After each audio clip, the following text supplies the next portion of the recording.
Plantcast, o primeiro podcast sobre fisiologia e nutrição foliar de plantas. Olá pessoal, estamos aqui mais uma vez para mais um episódio do Plantcast, o primeiro podcast sobre nutrição e fisiologia de plantas da Compass Minerals. Eu gostaria de apresentar os meus amigos aqui, o nosso gerente de cana, São Paulo e Minas Gerais, né, o Matheus Fernandes, o Bota, e o nosso consultor de desenvolvimento de mercado, o Estevam Penha, do estado de São Paulo. E hoje a gente está com um convidado ilustre, para nós é uma satisfação estar aqui com o professor Dr. Pedro Henrique Cerqueira Luz, né, que é professor da Faculdade de Zootecnia e Engenharia de Alimentos da USP de Pirassununga. Professor, muito obrigado por o senhor participar conosco aqui do nosso Plantcast. Hoje vamos falar aí de uma das culturas mais importantes e mais antigas aí, desde da época das capitanias hereditárias, né? Que é a cana-de-açúcar. E eu gostaria muito, professor, que o senhor começasse falando um pouco da sua trajetória e o porquê que o senhor começou a trabalhar com cana-de-açúcar, o que te motivou a trabalhar com essa cultura. Bom, pessoal, primeiro eu gostaria de agradecer o convite, né, Dinari, para participar desse Plantcast da Compass Minerals. Para a gente é um prazer, né, poder estar aqui, trocar ideia com vocês, com você, com o Matheus e com o Estevam. Só para fazer um breve relato aí, assim que eu formei, eu prestei um processo seletivo e ingressei no Instituto da Açúcar e Álcool. Eu formei na Exalc 81 e prestei lá um processo seletivo e entrei. E é sempre bom lembrar que naquela época o governo federal tinha criado em 1975 o Proálcool e com uma série de incentivos foi aumentando o parque tecnológico do setor, hoje chamado açúcar energético. E com isso, né, tanto o IA, que era o Instituto do Açúcar e do Álcool, que tinha um programa chamado Plano Açúcar, que era o Programa Nacional de Melhoramento da Cana-de-Açúcar. Tinha 5 centros no Brasil, porque era um programa nacional, e com isso estava demandando técnicos na época, etc. E eu acabei indo para trabalhar com cana. Embora na faculdade eu tivesse feito os estágios e tal, mais voltado nos cereais. Eu fiz estágio na Fazenda Ipanema, em Sorocaba, naquela época, que era o CNEA, o Centro Nacional de Engenharia Agrícola, e trabalhava com cereais. E por incrível que pareça, justamente eu fui selecionado no IAA porque eu trabalhava com cereais. Olha que coisa diferente. Porque o IAA tinha criado um programa que chamava Cana e Alimentos.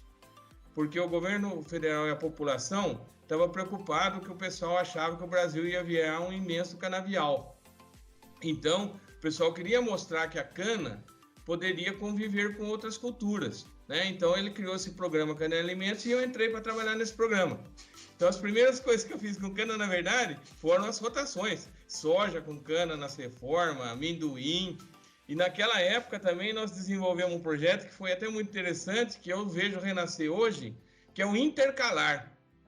Uma das primeiras coisas que eu fiz, vocês não vão acreditar, é plantar feijão no meio das linhas de cana, de soqueira tardia, igual a italianada fazia, né, com os pequenos fornecedores. E aí a gente foi tomando gosto pela cultura. Depois desse projeto Cana e Alimentos, eu fui para a área de operações agrícolas e permaneci no IAA por 9 anos, até 90, quando o governo Collor entrou, né, e ele acabou fechando o Instituto do Açúcar e do Álcool em 15 de março de 1990. E aí eu já estava fazendo doutorado, porque eu fiz mestrado na época, concluí em 89. E aí eu ingressei no doutorado em 90.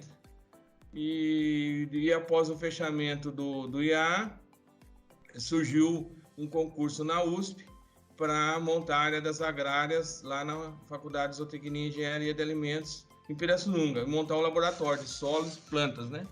Aí eu prestei o concurso, passei e fui embora. E lá estou faz 30 anos agora, né? Em junho agora fez 30 anos que eu estou lá. E sempre tive ligado com cana, porque como a gente fez trabalhos no tempo do IA por 9 anos nas usinas, criou-se um certo relacionamento com o setor. e mesmo depois eu indo para a faculdade, a gente ainda continuou executando esses trabalhos, né? E como eu milito na área de solos e nutrição de plantas, manejo de solo, operações agrícolas, acabou dando certo, tanto sob o ponto de vista de pesquisa na universidade, bem como a interação com o setor canavieiro. Professor, voltando aqui para o nosso bate-papo, né, que é sobre nutrição de plantas, eu gostaria de fazer uma primeira pergunta aqui. Eu acho que é uma pergunta que todos que trabalham no setor gostariam de fazer. Professor, hoje se trata a cana na parte nutricional, né? Hoje se tem os devidos tratos culturais ou ainda a cana é tratada como aquele capim que você planta lá e deixa que vai virar, né? Como é que está essa parte de adubação e de tratos culturais na cultura, no setor atualmente? Não, é ótima essa sua colocação, realmente, porque a cana, ainda hoje, nós encontramos uma diversidade de sistemas produtivos, tá? Diferentemente, por exemplo, igual nos cereais, né? Soja, você vê que tem um certo patamar de sistema produtivo, mas quando você vai no milho, você vê nego plantando milho na matraca, na semeadora e alta, tem a diversidade. Na cana também nós encontramos essa diversidade de sistemas de produção. É como se nós tivéssemos produtores digamos, de baixa, média e alta tecnificação. Então, nós temos essa gama de sistemas, né, nos quais alguns sistemas realmente, esses dias nós até estávamos fazendo uns balanços de nutrição da cana, observe-se às vezes que trabalha-se muito mais na linha de repor exportação do que extração, mesmo estando num padrão de fertilidade que ainda não atingiu o nível crítico. Então, muitas áreas canavieiras, infelizmente, se a gente faz os levantamentos de fertilidade do solo, e ainda estão na classe média ou na classe baixa, inclusive, né? Então, realmente, ainda tem algumas situações que nós deparamos com carência no aporte do manejo dos nutrientes, quer nas práticas corretivas, quer nas práticas de adubação mesmo. Professor, Matheus aqui, o Bota, prazer estar falando com você novamente. Igualmente, Bota. Parceria de longa data, desde a época já da Exalc com o GAP, né, professor? Então, é um motivo de grande orgulho para nós aí. Professor, você comentou um ponto que até realmente, atualmente, a gente tem se deparado no campo, né, com algumas situações de reposição de nutrientes apenas por exportação, né? E a gente vem se deparando muito com uma frase, né? Acho que o Estevão compartilha um pouco disso, da seguinte forma: antigamente a gente não fazia nada e produzia muita cana. Hoje a gente faz muita coisa e não produz nada. Professor, levando em conta, né, os anos passados aí, já desde a evolução da colheita queimada para a colheita mecanizada, acho que vai ter bastante gente que vai estar ouvindo esse podcast, professor. Gostaria que o senhor explicasse realmente o conceito de extração e exportação, porque acho que foi sendo muita cana produzida durante muitos anos e hoje a gente se depara aí com limitantes de nutrientes no solo muito fortes. Então a reposição é necessária, assim como a correção. Professor, se o senhor puder explanar um pouco sobre isso. Ótima sua colocação, Wata, porque realmente a gente defronta mesmo com colegas e produtores que têm esse posicionamento que você colocou aí, faz muito e produz pouco. O que ocorre é o seguinte: o setor, tradicionalmente, como bem colocou na introdução o Dinali, a cana no Brasil está aí desde Martim Afonso de Souza. E o nosso setor aqui na região sudeste, e notadamente no estado de São Paulo, as usinas, uma grande maioria delas, cresceram ao redor de solos que apresentam bons ambientes de produção. Então, você pode ver que as usinas tradicionais geralmente estão envolvidas em áreas que têm solos com ambiente A, B e alguma coisa de C. E então, com isso, permitia-se, né, que pela fertilidade até meio natural ou pelas condições dos ambientes de produção, você tivesse produtividades razoáveis com a cultura. E à medida que a cultura cresceu muito e expandiu, ela expandiu justamente, cresceu nos ambientes, normalmente nos ambientes de menor fertilidade. Migrou para as áreas C, D, E, e que naturalmente apresentam fertilidade baixa ou muito baixa. Então, com isso, implicou, né, nessa necessidade de você fazer um trabalho, um manejo e estratégia de nutrição mais forte. E o pessoal acostumado com o tradicionalzão, né, como o Dinari colocou aí, cana é rústica, dá até em barranco, então o pessoal queria fazer aquele manejo meia-sola. Só que o manejo meia-sola nos ambientes restritivos, rapaz, leva você a não produzir praticamente nada. Então, o que aconteceu com as médias de produtividades no nosso setor? Até caíram. Caíram porque os ambientes onde se aumentou justamente os ambientes mais restritivos. E o tradicional, o pessoal ficou justamente no que você colocou, que é um ponto-chave, que é só fazer a reposição pela exportação. Então, uma hora você vai exaurir o seu solo. Por quê? Porque se você trabalha ali no balanço, a planta na extração, ela precisa fazer raiz, precisa fazer como, precisa fazer folha, precisa fazer ponteiro, precisa fazer tudo. Então, ela precisa de um pacote de nutrientes. E a cana é uma gramínea que depois virou poácea, mas que tem alta capacidade de extração. Então, o que isso implica para a gente? Implica que a cana extrai 250 kg de K2O por 100 tonelada, extrai 150 kg de N, então números bem significativos de extração. E o pessoal faz só pela exportação, é lógico que cada nutriente tem uma percentagem na exportação, então ele faz somente essa reposição, não mantém o padrão de fertilidade da área, e com o passar dos anos vai decair. Tanto é que você vê como uma coisa tão interessante em cana foi o caso dos micronutrientes. O caso dos micronutrientes, quando eu entrei no IAA em 82, cara, o pessoal falava, a cana não responde a micronutrientes, isso aí não vira nada. E você vê que passaram-se 30 anos, né? Bom, na verdade, o ano que vem eu faço 40 de formado.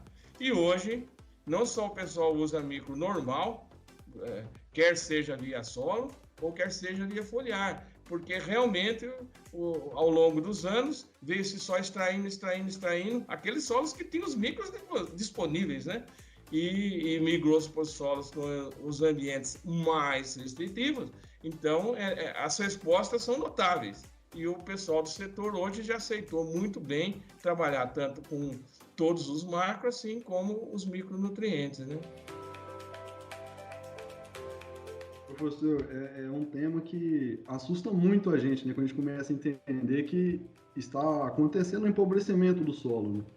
E o senhor comentou até a respeito da quantidade de nutrientes, né, que é requerido por cada 100 toneladas. E algo que a gente tem deparado muito a campo, que o pessoal tem tido dificuldade até de compreender quando aplicar esses nutrientes, né? Quais são as fases que são mais requeridas. A gente vê alguns trabalhos na literatura falando a respeito da marcha de absorção. O senhor poderia falar para quem nos ouve agora, nesse podcast, a respeito de qual que é a marcha de absorção dos principais nutrientes, pelo menos, que isso aí eu creio que vai ajudar bastante a direcionar nossos produtores a ser mais assertivo no momento da sua adubação. Ótima a sua questão, Estevão. Uma coisa que a gente vem discutindo e debatendo com os produtores é o caso que a cana, na verdade, ela poderia ser uma cultura perene. Ela não é, por quê? Porque nós interferimos no sistema, aumentamos falha, doença, mato, etc. Você acaba reformando o canavial. Mas eu conheço usinas, eu conheço locais que têm canaviais por 15, 16, 18 cortes. Então, ela virou semi-perene porque nós não tratamos de forma suficiente a manter o status da população e o status adequado sob o ponto de vista de sanidade e de nutrição da cultura. Por isso que é reforma. Então ela sai com 100, 120, 140 toneladas no primeiro corte, vai indo, daqui a pouco está em 70, 60, e que pegam o ponto econômico de que você tem uma série de custos fixos e colheita, etc., e as usinas se veem obrigadas a reformar. Mas voltando nessa questão aí, por que eu comentei isso? Porque como ela é uma cultura de 365 dias, A cana é uma cultura que você corta, eu sempre brinco, né? Você corta ela no úmido, março, abril, que seca. Corta no seco, que continua seco, junho, julho, agosto. E corta no seco, que depois fica úmido, setembro, outubro, né? Então, ela tem uma diversidade de comportamento climático ao qual ela é submetida. E com isso, eu comento esse aspecto, porque vai afetar na dinâmica dos nutrientes no solo. Então, como você bem questionou, será que é adequado eu pegar e colocar uma nutrição para nitrogênio, que são altas quantidades que a cultura extrai, e potássio, tudo no primeiro dia, e tem mais 364 dias para frente? E são nutrientes que, na dinâmica do solo, são sujeitos ao processo de lixiviação. Então, dependendo da capacidade do solo de reter esses nutrientes, maior ou menor, dependendo da CTC ou da CTA, vai predispor mais ou menos à lixiviação. Mas os excedentes hídricos de verão certamente vão implicar, ou da época das águas, vão implicar nessas perdas. Então, com isso, surge esse questionamento que você falou. Mas quando que a cana absorve a maior quantidade de nutrientes e quando que eu deveria tê-los disponível no solo? Então, a ideia, só para vocês terem uma noção, por exemplo, o nitrogênio em cana-planta, dos 180 aos 240 dias, mais ou menos, é o pico da curva de absorção, ao qual ela está mais inclinada. E a cana chega a extrair do solo cerca de 1,5 kg de nitrogênio por dia. No potássio, ela tem 2 picos, dos 120 aos 180 dias, com 0,8 kg de K, não de K2O, de K por dia. E dos 210 aos 270 dias, a cana extrai mais de 1 kg, 1,1 kg de K por dia. Então, isso aí, observando os demais macronutrientes, geralmente o comportamento de picos de extração é de 180 a 250 dias, do 6º ao 8º mês e meio. Ali que a curva é bem ascendente de absorção dos nutrientes. E tem um caso especial, que é o caso do enxofre. O enxofre tem uma absorção muito forte, chega a 2 kg de éster por dia, já numa fase mais avançada, dos 230, 240 dias, até 270, 280 dias. Então,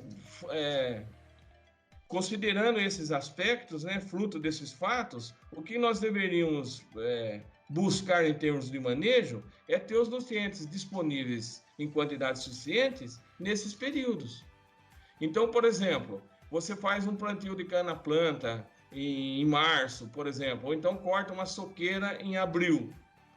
E quando que vai ser esses picos? Vão ser lá na frente, geralmente, lógico, vão coincidir com a época das águas.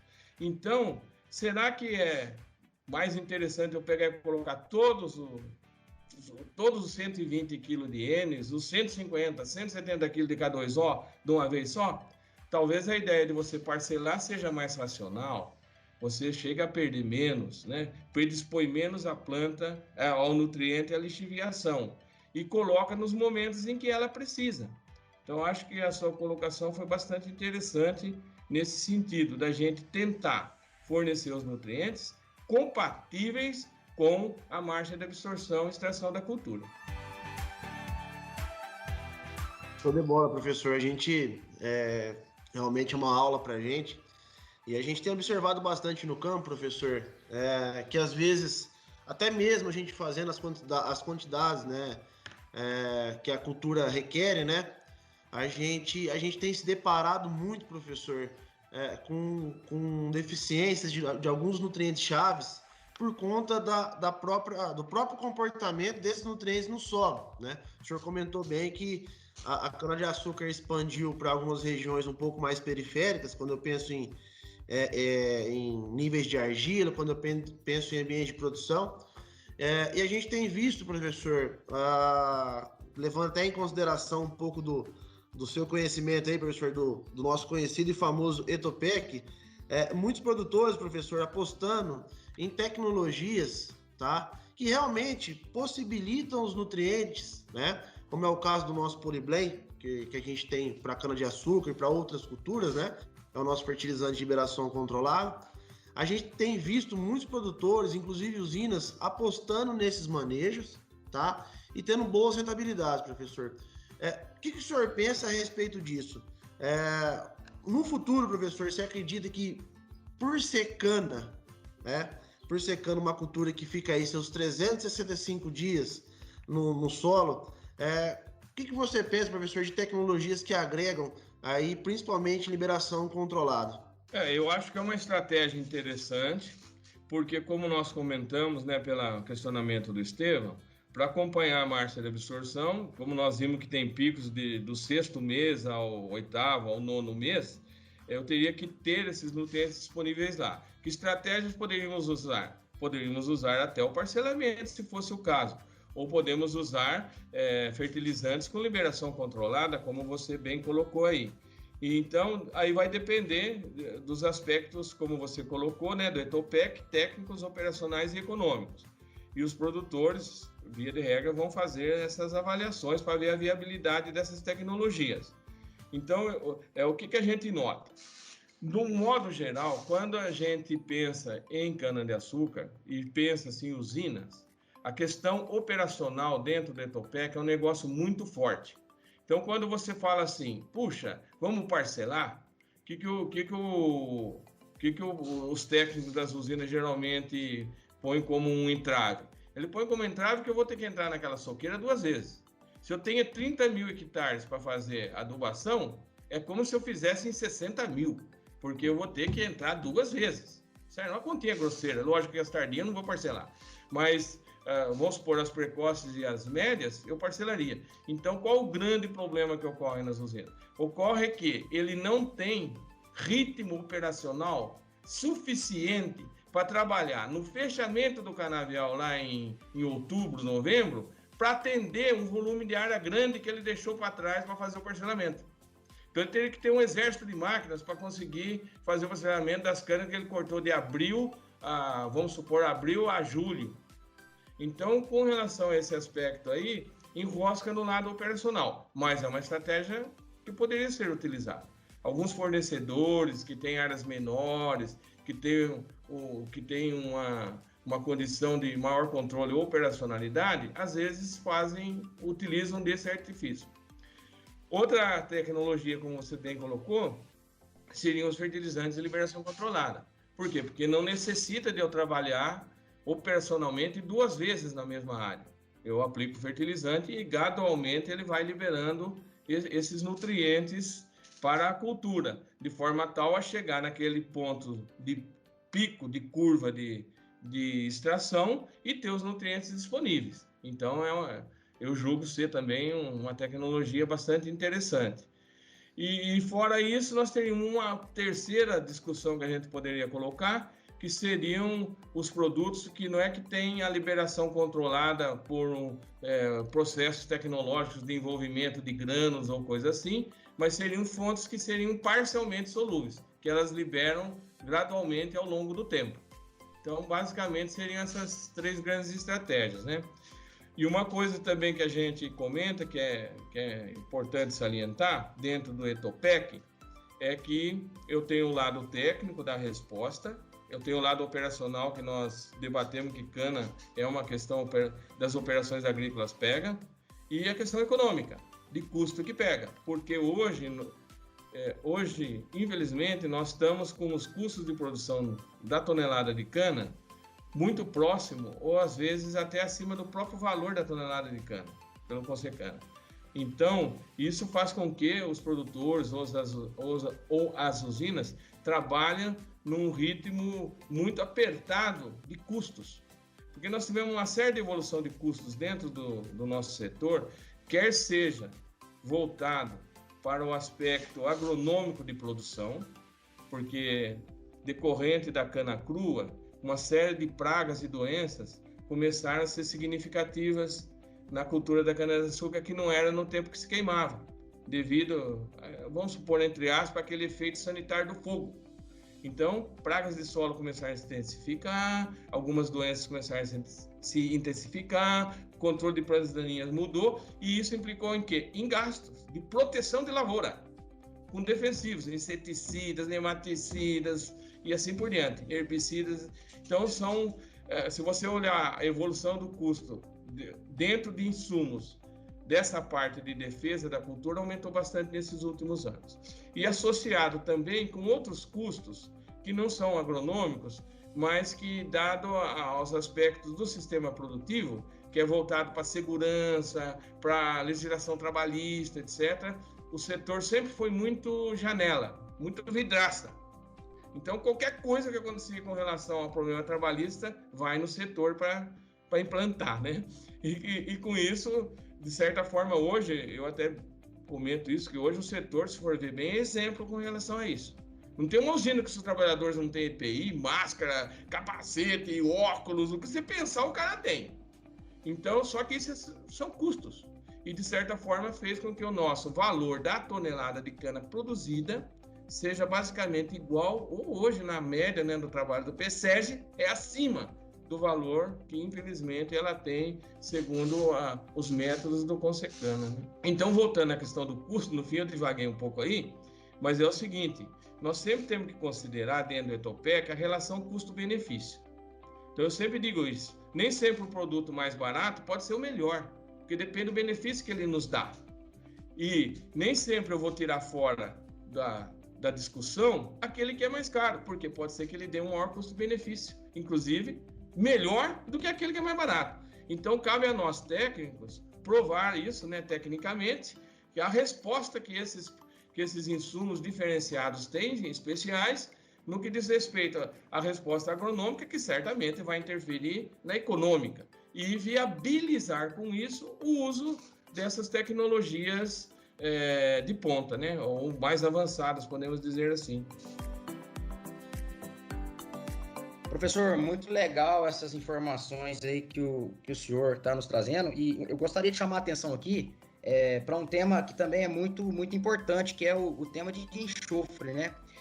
Eu me lembro que eu estava trabalhando em São Paulo, na época, em áreas onde a gente tinha plantio de cana com teor de argila muito baixo, e a gente percebia um ganho de produtividade em áreas onde a gente tinha reforma de cana com a soja, né? E muitas dessas áreas utilizavam de fontes de enxofre, como, por exemplo, enxofre elementar, né? Muitas delas utilizavam o sulfurgram, que é o nosso enxofre elementar. Por quê? Porque a soja é uma cultura que extrai muito e depende muito de enxofre, né? E devido a essa liberação gradual do enxofre elementar, do sulfurgram no caso, a gente sabe que permanecia muito o resíduo para a cultura da cana. E aí acabava que ajudava muito ao aumento de produtividade no primeiro corte da cultura, né?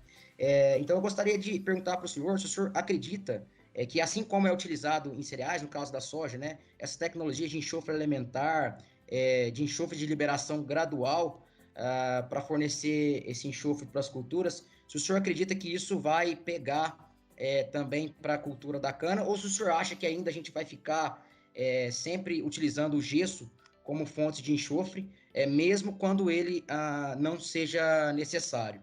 Bom, eu acho que essa colocação que você fez é bem pertinente, Dinali, porque é o seguinte, dos macronutrientes, se nós formos observar a dinâmica deles no solo, para ser compatível com aquela marcha de extração, de absorção que nós bem já comentamos, nós verificamos que, principalmente, nitrogênio, potássio e enxofre são elementos que estão sujeitos à lixiviação, juntamente com o boro, que é micronutriente.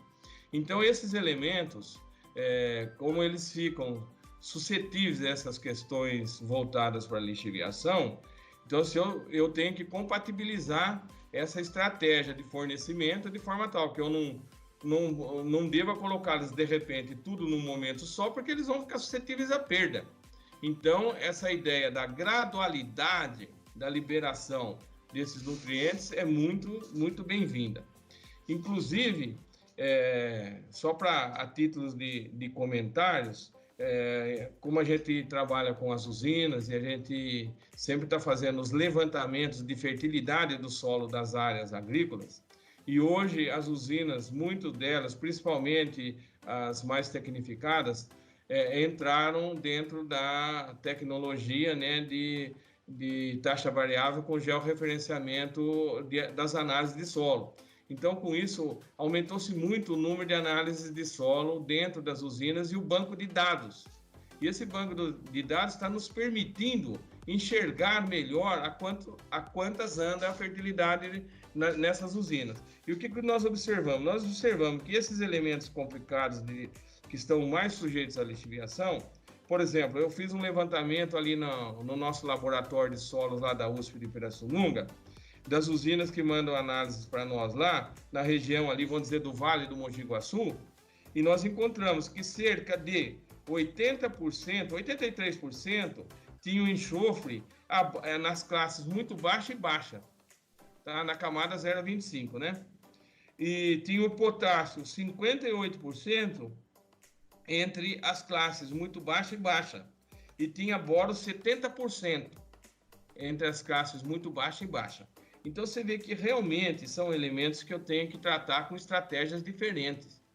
Ficar martelando, de você querer colocar 150 kg de K2O, 120, tudo de uma vez só, tá vendo que não está refletindo no solo, porque senão era para aumentar dentro no solo. Por que não aumenta? Não aumenta primeiro porque não é compatível com a extração, né, dado o padrão de fertilidade que tem. E segundo, porque parte dele vai se perder por lixiviação. Então, essa ideia também é muito similar ao que ocorre no enxofre. Então, porque um breve relato do enxofre, que nós observamos que é clássico dentro do setor agronômico. As fórmulas altamente concentradas para fornecimento de fósforo, nitrogênio, não contém enxofre, porque ao longo dos anos, vamos dizer, a nossa agricultura foi migrando para essas fontes de maior concentração de nutrientes, notadamente aí para nitrogênio e fósforo, que não contém enxofre. E o enxofre, basicamente, ficou voltado para manejo dentro do setor canavieiro com o gesso. O que acontece com o gesso? O gesso, para nós, é um corretivo, um condicionador de subsuperfície excelente, que dentro do seu perfil de diagnóstico de uso, ou seja, baixo cálcio na camada de subsuperfície de 25 a 50, alto alumínio, saturação por alumínio elevada, estaria dentro de um contexto de você utilizar o gesso como um condicionador de superfície. E é lógico que como o gesso tem o enxofre, sulfato de cálcio, ele fornece esse enxofre. Só que esse enxofre, o que ele é? Ele é muito dinâmico no perfil do solo. Né? E essa tendência realmente dele descer dentro do perfil. Tanto é que o enxofre, naturalmente, nas análises de solo, via de regra, os teores são maiores na camada inferior do que na camada superior, que é o contrário do fósforo, que é maior na superior do que na inferior, ambos sendo aniônicos. Só que um é sujeito à dissorção química, tem maior interação com o solo, que é o fósforo, e o outro menor, e fica muito mais sujeito à lixiviação. Então, dentro desse aspecto, o que eu queria chegar? Eu queria chegar ao seguinte: muitas vezes o pessoal vai querer fazer o uso do gesso para fornecer o enxofre, porém não está dentro de um perfil que cabe o próprio gesso. Então, por exemplo, o cara não tem problema de alumínio em subsuperfície, porque já corrigiu com o calcário, tá certo? O calcário já forneceu cálcio. Muitas usinas fazem fosfatagem e utilizam fontes que também o fósforo está ligado a cálcio. Então, fornece-se boas quantidades de cálcio, certo? Então, não estaria dentro de uma necessidade de fornecer cálcio, certo? Você só iria fornecer o enxofre. E você vai usar o gesso, quais os implicativos que tem? Os implicativos que tem é que esse gesso, numa condição dessa, ele pode ter reações e implicações distintas daquilo que às vezes você quer. Porque o gesso também ele pode formar par com magnésio, pode formar com potássio e pode migrar no perfil do solo também. Então tem casos que às vezes você já está com a relação cálcio-magnésio equilibrada e está num contexto bom e eventualmente não caberia o gesso, mas ele usa porque ele se vê na obrigação de pôr no enxofre. Então a ideia de utilizar aí outras alternativas é muito bem-vinda, que é o caso do enxofre elementar na forma pastilhada, que é o enxofre pastilhado, uma tecnologia que foi desenvolvida já há alguns anos no Canadá e que esse enxofre elementar fundido junto com a bentonita, né? Um bentonite especial, tem todo um processo para se fazer isso, né? Não é qualquer um, tem toda uma tecnologia envolvida aí. Essa bentonita aumenta 20 vezes o seu volume, como a gente fala brincando, ela explode e com isso aumenta-se a superfície específica N vezes desse enxofre e o processo de oxidação pelos micro-organismos vai ocorrer naturalmente no solo, de uma forma gradual, fornecendo enxofre para a cultura. E no nosso caso da cana vai casar bem. Por quê? Porque essa liberação, eu já fiz experimentos em coluna de lixiviação, fui até 240 dias, ela é crescente, a liberação do enxofre que vem do enxofre elementar do passilhato. Tá? E que vai casar com aqueles 180, 240 dias, 270 dias que a cana precisa. Show de bola, professor. Acho que ficou bem explicado. Acho que a própria cultura da cana é uma cultura bem difícil de quebrar algumas tradições e paradigmas, né, professor? Principalmente quando a gente fala de algumas fontes alternativas, como é o caso do enxofre, né, que o senhor bem comentou. Um outro ponto, professor, que a gente percebe bastante no setor, nos últimos anos, é a adoção de aplicações foliares com micronutrientes, tá? A gente vem notando aí nos últimos anos uma crescente nessa modalidade. Professor, em termos práticos, né, quais seriam as fases que a gente poderia aplicar esses foliares com micronutrientes, tá? Pensando desde um crescimento vegetativo até uma maturação nutricional. E outro ponto, professor, quanto que o senhor, caso o senhor tenha alguma informação disso, vem enxergando de respostas, talvez em porcentagem, em toneladas, aquilo que o senhor preferir, para essas tecnologias, tá? E o retorno sobre investimento que a gente vem enxergando dessas aplicações, professor. Essa é uma questão ótima, porque a técnica da adubação foliar em cana-de-açúcar cresceu muito nesses últimos anos. Notadamente, nesses 5 a 7 últimos anos, cresceu muito dentro do setor. Realmente veio dobrando as áreas de aplicação aí, né?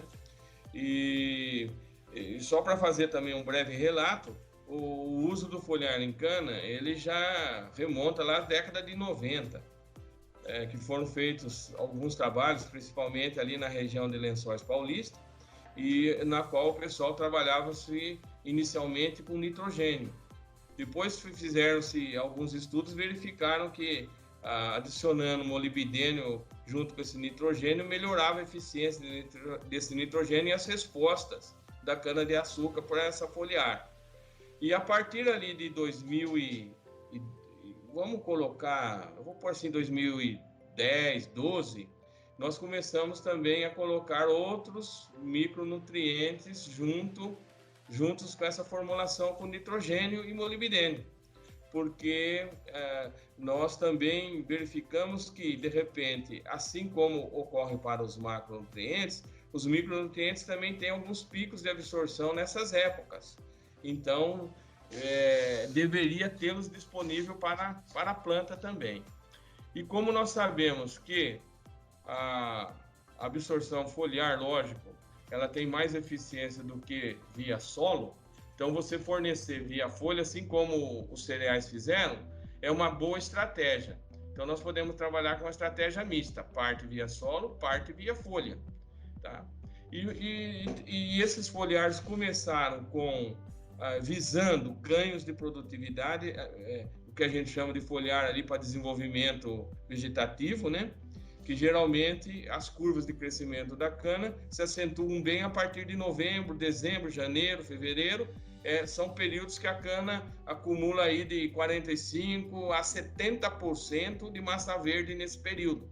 Nessa janela, vamos supor de novembro a fevereiro, a cana vai acumular tudo isso aí de massa verde.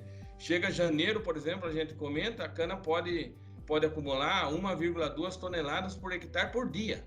Então, ela vai acumular 36 toneladas em janeiro. Então, se você fizer um trabalho foliar visando o desenvolvimento vegetativo, nós teremos que fazer antes desse período, tipo final de outubro, novembro, ou no mês de novembro, que tem a reposição das chuvas, porque para fazer o foliar nós temos que considerar todos aqueles aspectos que as boas práticas da adubação foliar nos recomenda. Então, as folhas têm que estar túrgidas, têm que estar fotossinteticamente ativas, estômatos abertos, tem que estar dentro das boas condições para você fazer o foliar. E isso ocorre quando nós já tivemos a reposição hídrica dos canaviais e nós teríamos que ter um certo índice de área foliar na cana para fazer, lógico, a adubação foliar, que a gente fala quando está no pré-fechamento das entrelinhas. Muito bem. Então, dentro desse aspecto, nós temos, como o Bota bem colocou aí, nós temos esse foliar, que é o foliar de desenvolvimento para crescimento, para ganhar tonelada de cana, no qual nós trabalharíamos com nitrogênio mais molibdênio e mais alguns micronutrientes, um complexo de micronutrientes junto. A partir disso, o pessoal começou a observar, alguns estudos começaram a observar que certos micronutrientes ou macronutrientes também têm um efeito interessante sob o ponto de vista de maturação da cana-de-açúcar. Então, notadamente, o boro, né, que faz parte, estaria envolvido nos sistemas vasculares da planta, né, e no transporte de carboidratos da folha para o culmo. Assim como o magnésio também estaria envolvido, e outro elemento também que é envolvido em transportes na planta seria o potássio. Então, essa é a ideia de se trabalhar um foliar com o espírito de melhorar os aspectos de maturação da cana-de-açúcar. E aí, vários estudos aí foram feitos e estão ainda em andamento para procurar as melhores janelas para fazer esse trabalho.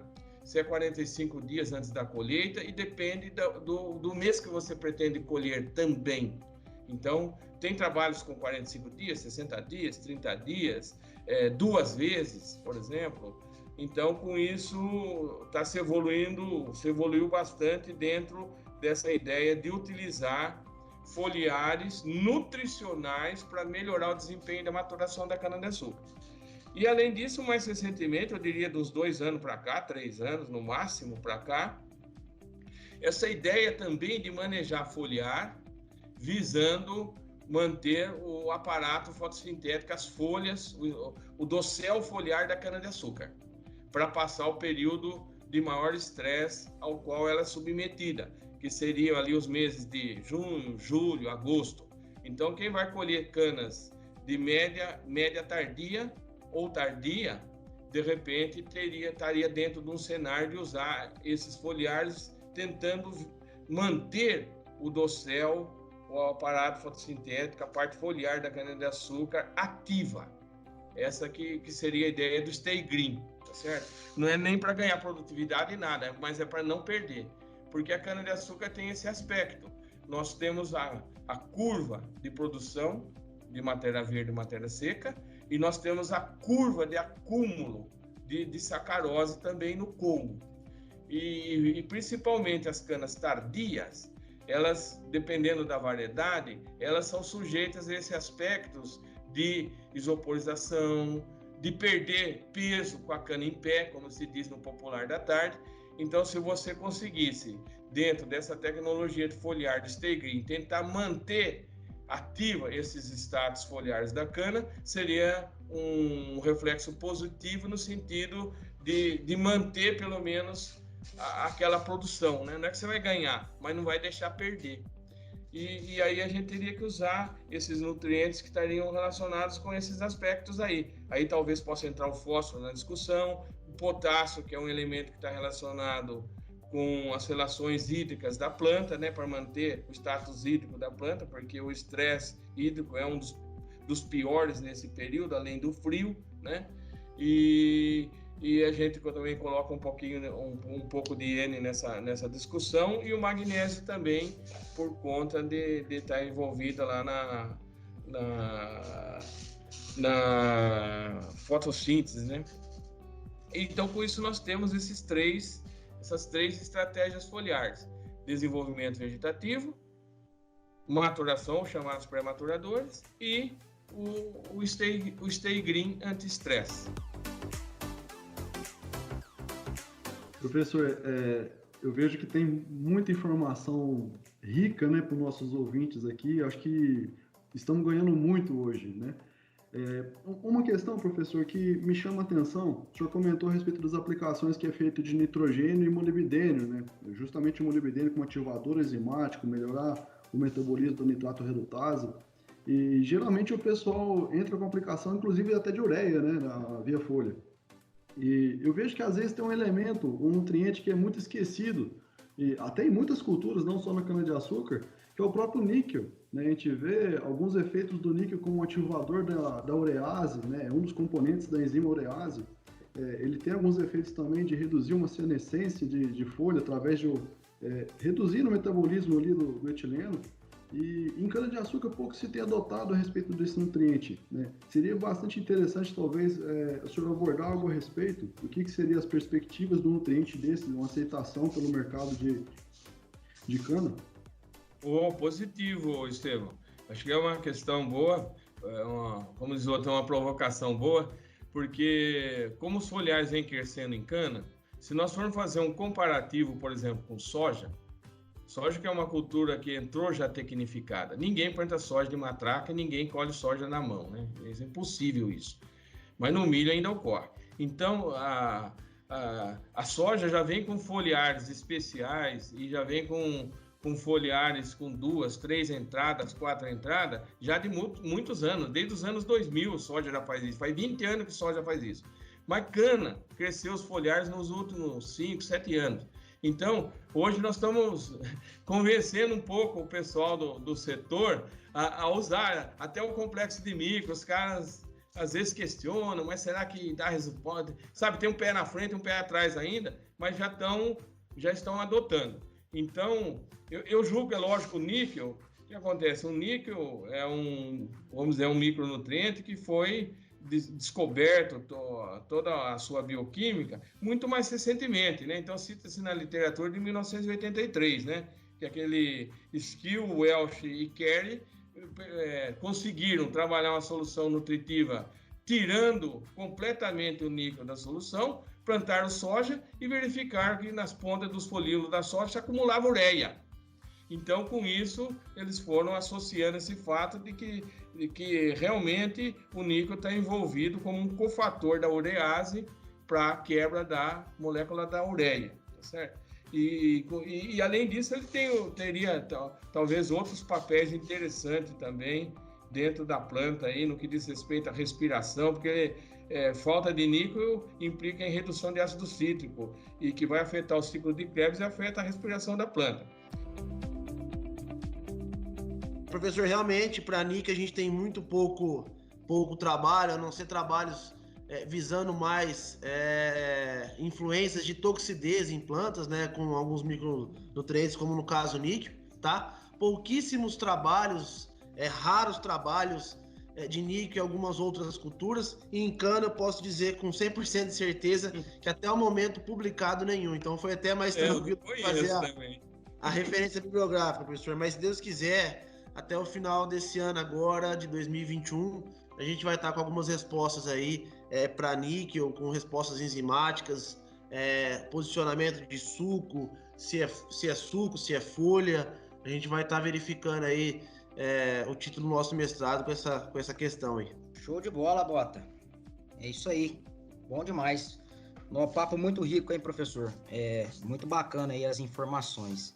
Cana-de-açúcar passa por estresse, uma cultura semi-perene, passa por estresse constante, né? Ela tá aí no campo, igual a gente já comentou, 365 dias ao ano, e com certeza é uma das culturas que mais sofre estresse abióticos aí no cenário da cultura moderna, né? E nesse sentido, a gente vem vendo avanços aí para mitigação de estresse, a própria aplicação de micronutrientes, que vocês comentaram, né? Também a utilização de aminoácidos e bioestimulantes. Eu gostaria, até a própria Compass, né, vem investindo pesado nisso, com agora o próprio lançamento de um produto chamado Zinc, né, para aplicação em cana-planta e também na soca, né, visando muito essa questão do alisamento para melhorar essa questão de reduzir o déficit hídrico da cultura, e também já dando uma aplicação de aminoácidos e substâncias úmicas que vão ajudar a cultura a passar por esses estresses que ela tem durante todo o ano, né? E aí, professor, nesse sentido, eu gostaria de perguntar para você se o senhor entende que o setor está olhando isso, né? Se o setor está atento a essas tecnologias que em outras, principalmente nos cereais, né? Se o setor de cana também está atento a esse tipo de tecnologia e qual a adoção, o que o senhor acredita que será a adoção dessas tecnologias para o setor? Boa sua colocação, Denari. Realmente, o setor tem observado com detalhe, com carinho em relação à utilização dessa linha de bioestimulantes. O que a gente nota é que, infelizmente, no mercado, tem-se um pouco, às vezes, de confusão em relação a essa questão de bioestimulante, porque é um termo meio genérico e cabe um pouco de tudo aí dentro.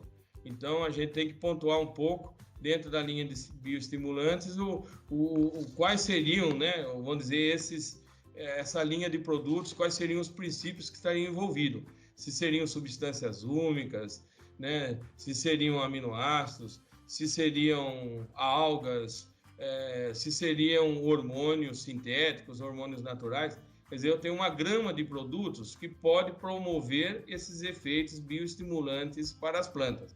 E para a cana-de-açúcar não é diferente, vai promover também esses efeitos, tá certo? Então, um ponto importante é pontuar bem, né, com quais seriam, vamos dizer, esses produtos ou essas substâncias que estariam sendo utilizadas, né, como estratégia de bioestimulante, porque nós temos, eu mesmo já fiz alguns trabalhos dentro dessa linha de uso de bioestimulantes e a gente considera que realmente você tem condição de encontrar respostas. É lógico que nós temos uma variabilidade, como você bem colocou, dentro do setor de produção de cana, que eu planto cana também em diversas épocas do ano, eu cultivo em diversas épocas do ano, e tem épocas que são mais sujeitas a problemas e épocas menos sujeitas. Então, talvez também procurar escolher, né, as melhores condições para que você obtenha resposta para o uso desses bioestimulantes. Então, se eu vou entrar numa situação de estresse, se a planta vai estar submetida a certas condições, né, de estresse aí abiótico, de falta d'água e de temperatura, por exemplo, então, de repente, é uma estratégia que eu poderia lançar a mão para tentar minimizar ou mitigar esses efeitos desses estresses negativos na cultura. Assim como poderá ter outras épocas que essa resposta poderá ser menor, porque a cultura, dentro do seu crescimento, é menos submetida a essas condições. Então, cabe a nós, técnicos, buscar essas condições nas quais eu potencializo essas respostas para os trabalhos com os bioestimulantes. Para quem é apaixonado por cana e por agricultura, sabe que tem muita coisa para fazer. Então, você que está pleiteando aí entrar para agronomia, saiba que a cana precisa muito de muita gente que queira fazer, que queira construir com qualidade e técnica, né?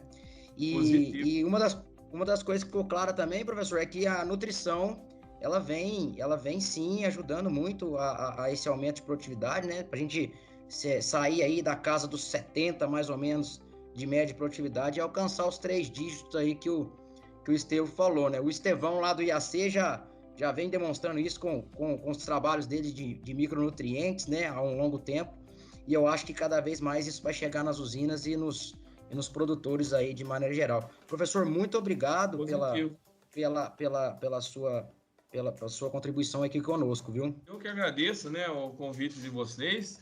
Para a gente é uma satisfação, também é um prazer poder trocar essas ideias aqui no setor canavieiro, que é um setor que a gente milita aí há cerca de quase 39 anos, né, quase 40.